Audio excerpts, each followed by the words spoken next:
윤석열 전 대통령이 내란 특검 조사를 앞두고 불출석 사유서를 제출했습니다. 최상병 특검도 윤 전 대통령 자택을 압수수색하며 수사에 속도를 내고 있는데요. 특검 수사 내용 김광삼 변호사와 함께 짚어봅니다. 안녕하십니까? 네, 안녕하세요. 예, 오늘 내란 특검이 오후 2시에 윤 전 대통령에게 출석을 통보했는데 윤 전 대통령이 또다시 이제 불출석 사유서를 냈습니다. 당초 특검이 불응할 시에 강제 구인을 검토하겠다고 했는데 강제 구인까지 갈까요? 아니, 쉽지 않을 걸로 보여요. 일단 뭐 오늘 불출석 사유서를 냈잖아요. 예. 그러면 그 사유를 한번 살펴볼 거고요. 예. 그래서 그게 타당한지 그렇지 않은지 여부를 이제 판단할 겁니다. 그런데 이제 이전에도 사실 이제 구속된 피의자가 소환을 하면 불응하는 경우 굉장히 많이 있었어요. 그런데 예. 사실 이제 강제로 구인을 해서 불러다 조사를 한다 하더라도 이제 진술 거부할 가능성이 크고요. 이제 그러다 보니까 법적으로 이제 강제 구인을 할 수는 있는데 실질적으로 조사를 해서 어떤 결과를 얻어야 하는데 이제 그러기는 쉽지 않는 걸로 보입니다. 그래서 일단 오늘 오후 2시에는 이제 출석하지 않겠다고 했기 때문에 예. 또 그 사유서를 의견서를 냈기 때문에 오늘 뭐 바로 강제 구인을 하기는 쉽지 않을 거예요. 그래서 적어도 이제 한 번 정도는 더 소환을 하고 그때도 불출석 사유서를 냈는데 그 사유서가 타당하지 않는다고 하면 제가 볼 때는 그때는 이제 강제 구인도 시도할 수 있다 이렇게 봅니다. 예. 자, 앞서 이제 강제 구인을 했을 경우에도 진술 거부를 할 수 있다고 하셨는데 네. 그렇다면 진술 거부를 하게 되는 경우엔 수사를 어떻게 진행하는 겁니까? 진술 거부는 이제 그대로 조사하는 거예요. 그리고 우리 형사소송법상 진술 거부권이 또 보장이 돼 있기 때문에 네. 진술 거부하게 되면 이제 물어보긴 하죠. 계속적으로 물어보는데 거의 진술 거부하겠다, 진술 거부하겠다, 묵묵무답 뭐 그런 식으로 조서는 작성이 되는 거예요. 그래서 예. 이제 그런 경우에는 일단은 뭐 피의자의 어떤 진술을 확인할 수는 없는 거잖아요. 예. 그렇지만 경우에 따라서는 그런 진술 거부권, 특히 상당히 증거가 명백하고 그런 사안에서 물어보는데도 불구하고 또 상식적인 걸 또 물어볼 수 있거든요. 예. 근데 계속 진술을 거부하면 이제 그런 내용들이 법정에서는 이제 상당히 본인에게 이제 불리하게 작용하는 경우가 있습니다. 그런데 앞서 윤 전 대통령이 공수처 수사 때 계속 진술 거부를 했었잖아요. 네, 이번에도 네. 이런 전략을 좀 이어갈까요? 그런데 아마 지금 고민을 많이 하고 있을 거예요. 왜냐하면 이제 공수처 수사 때는 네. 거부한 이유가 공수처에 이제 수사권이 없다는 거예요. 내란죄와 관련해서. 예. 그러니까 불법적인 수사이기 때문에 응할 수 없다는 거였지만 예. 지금 뭐 내란 특검과 관련해서는 지난번 영장 청구되기 전에도 2번 조사를 받았지만 그때는 진술을 거부하지 않았거든요. 네. 그러면 사실 특검 자체가 수사할 권한이 있기 때문에 진술을 거부하기는 어려울 것이다. 그리고 윤 전 대통령 스타일이 자기 자신의 죄에 대해서는 죄가 없다는 걸 직접적으로 또 굉장히 강조하고 또 굉장히 이제 다변가라는 그런 말을 많이 듣지 않습니까? 예. 그러면 제가 볼 때는 이제 거부하지 않고 조사를 받을 가능성이 큰데 네. 이 경우에 따라서는 이제 구속이 됐잖아요. 네. 근데 가서 진술을 계속 하게 되면 또 특검에서 소환하는 횟수가 또 많아질 수 있어요. 그러면 차라리 내가 진술하지 않고 예. 법정 가서 얘기하겠다. 그러면 이제 계속적으로 진술을 거부할 수 있죠.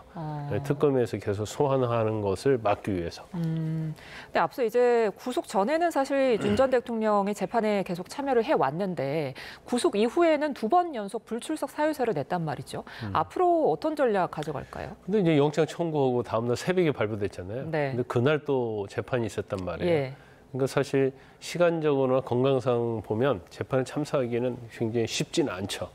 더구나 영장이 청구되고 이를 집행이 되면서 이제 정신적 충격도 상당히 있을 거예요. 예. 그런데 법정에 나가서 재판할 때 재판에서 어떻게 하느냐에 따라서 이제 본인에게 굉장히 본인의 운명, 재판의 결과가 달라질 수 있기 때문에 네. 좀 신중을 기한다는 생각이 들 수 있고 제가 볼 때는 아마 이제 건강적인 이유가 좀 컸을 것이다 봅니다. 전날 장시간 동안 영장 심사를 했고 네. 또 새벽 영장 결과가 나오면서 또 구치소에서 입감 절차를 받았고 그런 상황에서 뭐 일반인이라고 하면 재판 나가기는 쉽지 않았을 것이다 이렇게 봅니다. 네, 자 재판 내용도 좀 살펴볼게요. 어제 이제 재판에서 여인영 전 방첩사령관이 총선 뒤에 부정선거를 언급했다 이런 내용들이 지금 전해지고 있거든요. 이런 언급은 윤 전 대통령에게 향후 어떤 영향 미칠까요? 지금 윤 전 대통령이 지금 탄핵 때도 마찬가지고 또 어떤 비상계엄을 선포하게 된 명분으로서 이제 부정선거 얘기를 많이 하잖아요. 네. 근데 연이은 방첩사령관 같은 경우에도 어떻게 보면 비상계엄의 주요 임무 종사자고 군 수뇌부라고 볼 수 있잖아요.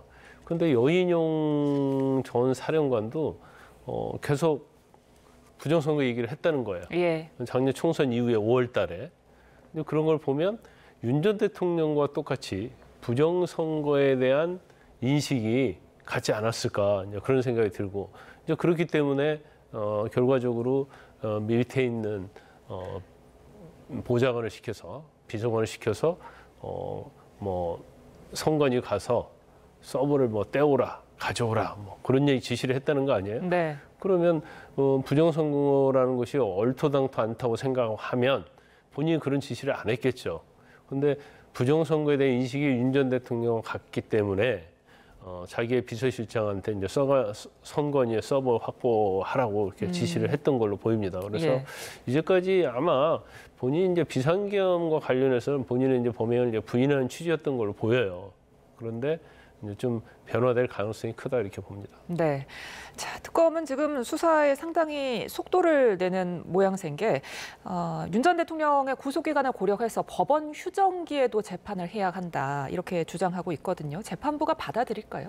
그건 이제 재판부가 알아서 결정할 일이라고 봐요. 예. 물론 특검에서는 주장을 할 수는 있죠. 예. 그런데 재판부 자체가 아마 재판부도 굉장히 피로감이 있을 거예요.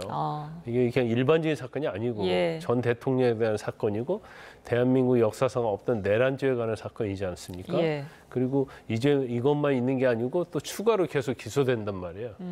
그러면 저는 이제 개인적으로 볼 때는 적어도 재판부 입장에서도 사실은 휴정 기간을 거쳐서 좀 쉬어야 할 필요가 있고 경우에 따른 재판 기록이랄지 이런 걸 정리할 필요가 있겠죠. 예. 그런데 재판부에게 쉬지 말고 계속 재판해야 한다.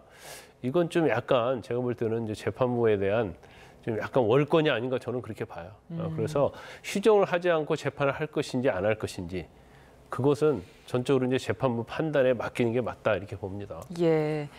자, 이렇게 속도를 내는 특검과는 달리 윤 전 대통령 측은 좀 지연 전략을 펼치지 않겠느냐 이런 관측들도 나오는데 만약에 지연 전략 펼친다면 뭐 구속 적부 심사 청구까지 갈까요? 어떻게 보세요? 아니 근데 윤 전 대통령이 뭐 재판과 관련돼서는 지연 전략을 뭐 할 이유가 저는 없다고 봐요. 왜냐하면 물론 이런 거 있죠. 구속 기간 6개월이니까 6개월 끌어서 재판을 시간을 도과시킨 다음에 네. 불구속 상태에서 나와서 조사를 받겠다 이럴 수도 있겠지만 지금 추가로 기소된 직권남용죄가 있을 거고 또 지금 영장이 발부된 내용 중에서 보면 범죄 혐의가 뭐 5-6개 있잖아요. 예. 그러면 이걸 특검에서 기소하게 되면 6개월이 지난 다음에 그 범죄 혐의 가지고 재구속을 할 수 있거든요. 구속기간 연장할 수 있기 때문에 네. 시간을 끄는 것은 의미가 없다. 이제 그렇지만 이제 영장이 발부됐기 때문에 뭐 일반적인 어떤 구속된 피의자가 할 수 있는 뭐 구속 적부심이랄지 보석이랄지 이런 건 신청할 수 있겠죠. 근데 제가 볼 때는 그게 석방될 가능성은 제가 볼 때는 거의 없다 이렇게 봅니다. 예. 자, 뭐 지금 전직 대통령이 재구속되는 초유의 사태를 맞았는데 윤 전 대통령의 수감 환경이 지난 구속 때와는 좀 많이 달라졌다고요? 전보다는 좀 뭐 수감하는 방의 넓이 네. 좀 좁아진 것 같아요. 예. 그래서 3평대에서 한 2평대, 2평대. 예, 그리고 지금 에어컨은 뭐 당연히 없는 거고요. 예. 선풍기 같은 경우에도 이게 굉장히 이제 화재 위험이 있기 때문에 50분 정도는 선풍기가 켜진 상태인데 한 10분 동안은 자동으로 멈추는 이제 그런 뭐 선풍기가 아마 조정이 된 모양입니다. 그리고 예. 이제 하루에 생수를 한 500ml짜리 하루에 한 번만 지급한다고 그래요. 네. 그래서 아마 이런 부분에 있어서는 뭐 경우에 따라서는 적어도 이제 박근혜 전 대통령 때랄지 이명박 전 대통령 때는 사실 이제 3평 이상이었거든요. 네. 근데 사실 이제 구치소에서 한 평이라는 것은 엄청난 큰 공간이거든요. 그렇겠죠. 예. 왜냐하면 심적인 것도 그렇고 예. 공간적인 것도 그렇고 그래서 너무 어떻게 보면 전 대통령에서 애우를 하지 않는 게 아니냐 그런 뭐 논란이 좀 있을 수는 있어요. 예. 그런데 아마 서울구치소 입장에서는 지금 너무 수용자가 많아서 과밀돼 있어서 저 방을 아마 작은 방을 2개를 합친 걸로 보입니다. 그렇게 하는데도 상당히 어려웠다 이제 이런 얘기를 하고 있기 때문에 예. 실질적으로 그런 것인지 예. 아니면 뭐 전 대통령의 애우를 뭐 그렇게 할 필요가 없다 이제 그런 차원에서 그런 건지 그건 뭐 내부 속사정은 알 수가 없죠. 뭐 재구속 이후에 윤 전 대통령은 좀 불편한 상황을 맞이했지만 그럼에도 불구하고 특검은 이제 수사에 좀 속도를 낼 거잖아요. 아무래도 이제는 외환죄 혐의 수사가 탄력을 받지 않을까 싶은데 이 내란죄보다 외환 혐의가 입증이 훨씬 더 어렵다고 하더라고요. 그렇죠. 이제 내란 특검이 사실 성과를 보여줄 수 있는 것은 2가지라고 봐요. 이제 하나는 윤 전 대통령에 대한 재구속. 근데 그 성과는 이미 이루었죠. 예. 그다음에 이제 외환죄인데 왜냐하면 나머지 것들은 대부분이 검찰, 경찰, 그런 공수처 이런 데서 수사하던 것이거든요. 그러면 뭐 거기에서 어떤 성과를 내기는 굉장히 어렵다. 그래서 사실 기존의 수사기관에서 수사하지 않았던 뭐 계엄 선포 문건 작성이랄지 이거 폐기랄지 한덕수 총리의 어떤 계엄에 대한 관여 이제 이런 것들을 이제 새롭게 수사를 해서 밝혀내고 있다고 보는데 그런 것들은 제가 볼 때는 약간 사이드적인 거고요. 부수적인 거고. 네. 근데 외환죄를 어떻게 할 것인가. 왜냐하면 특검, 내란 특검 자체에 중요한 것이 내란 외환 특검이거든요. 예. 그런데 이제 외환 유치에 대해서 수사를 해서 이제 어떤 결과를 낼 것인지 이제 그 부분을 또 뭐 주목해야 할 것 같고 네. 아마 이제 구속이 됐고요. 어느 정도 윤 전 대통령에 대한 범죄 혐의는 이제 수사가 다 됐다. 그러면 이제 제일 중요한 부분이 외환 유치죄 하나 남아 있는데 그 부분을 아마 집중해서 수사할 가능성이 크다 이렇게 봅니다. 알겠습니다. 자, 김건희 특검도 좀 살펴볼게요. 지금 김건희 집사로 알려진 집사 게이트가 이제 또 새롭게 불거졌는데요. 네. 이 집사로 알려진 김모 씨와 관련된 회사가 좀 부실함에도 불구하고 여러 대기업에서 투자를 받았다. 이 부분에 대해 좀 들여다보고 있는 것 같습니다. 기업들로 이 수사가 좀 이어질까요? 일단 뭐 김모 씨는 이제 해외로 뭐 도피한 걸로 보이잖아요. 예. 지난 4월에 나갔다고 하는데 뭐 오늘 언론 보도 보니까 특검에서 부르면 나가겠다 이런 취지로 얘기했다고 그래요. 예. 그러니까 이 김 집사가 사실은 김건희 여사와 관련돼서 또 김건희 여사의 어머니와 관련돼서 많은 역할을 한 걸로 보여요. 네. 오늘 이제 특수대학원 과정에서 이제 알았다고 합니다. 예. 그래서 코바나 콘텐츠랄지 여러 가지에 관여를 했는데 그런데 이제 특검에서 이제 김지사 게이트라고 얘기를 하고 있어요. 예. 그 얘기가 뭐냐면 김 집사랑 김모 씨가 업체를 설립했는데 대기업으로부터 한 180억 정도 투자를 받았다는 거거든요. 예. 근데 이 회사가 그렇게 뭐 부실한 회사고 그런데 네. 대기업에서 180억이나 이걸 투자할 이유가 없다는 거죠. 예. 그러면 거기에는 뭔가 김건희 여사와 관련이 돼 있고 이 자체가 김 집사라는 사람의 아내의 소유이긴 하지만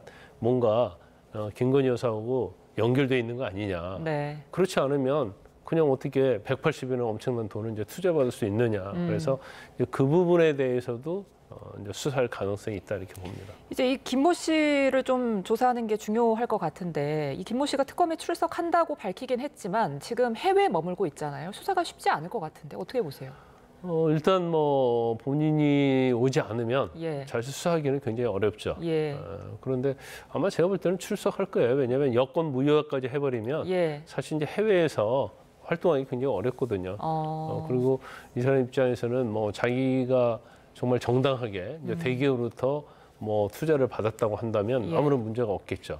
근데 만약에 김건희 여사와 관련이 있다고 한다면 책임의 상당성은 김건희 여사에 있는 거거든요. 그리고 물론 이런 부분도 중요하지만 김건희 여사와 관련된 여러 가지 뭐 수사 대상이 있잖아요. 거기서 이제 집사로서 한 역할들이 상당히 있기 때문에 예. 그거 말고도 180억 투자 받은 거 말고도 김건희 여사와 관련된 어떤 범죄 혐의를 밝히는 데 있어서는 이 김 집사가 귀국을 해서 조사받는 게 특검의 입장에서는 굉장히 중요하다 이렇게 봅니다. 알겠습니다. 김모 씨의 출석 여부도 좀 앞으로 지켜봐야겠습니다. 지금까지 김광삼 변호사와 함께했습니다. 고맙습니다.